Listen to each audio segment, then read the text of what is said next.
রহিম চাচা অসুস্থ শরীর নিয়ে মোড়লের বাড়িতে কাজ করতে যান। মোড়ল মশাই, আমার ছেলেটা শহর থেকে ফিরবে, ঘরে এক মুঠো চাল নেই, দয়া করে কিছু কাজ দিন। কাজ করতে চাইলে ওই পেছনের পাথরের জমিটা আজই পরিষ্কার করো, নয়তো 1 টাকাও পাবি না।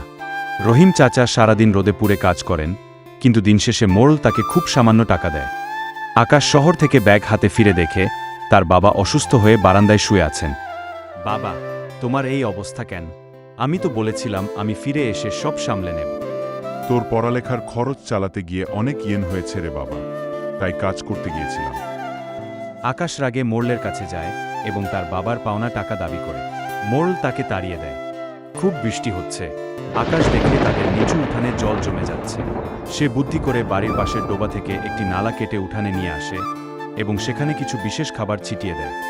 সকালে দেখা যায় উঠানে বৃষ্টির জলে শত শত দেশি মাছ লাফাচ্ছে। আকাশ ও তার বাবা আনন্দে মাছ ধরতে থাকে। মোড়ল খবর পায় রহিমের উঠানে মাছের মেলা বসেছে। সে হিংসায় জ্বলে ওঠে। রাতে সে চুপি চুপি রহিমের উঠানের নালায় বিষ ঢেলে দিতে যায়। অন্ধকারে মোড়ল বুঝতে পারে না যে বৃষ্টির তোরে নালার জলের স্রোত উল্টো দিকে, অর্থাৎ তার নিজের বড় মাছের প্রজেক্টের দিকে যাচ্ছে।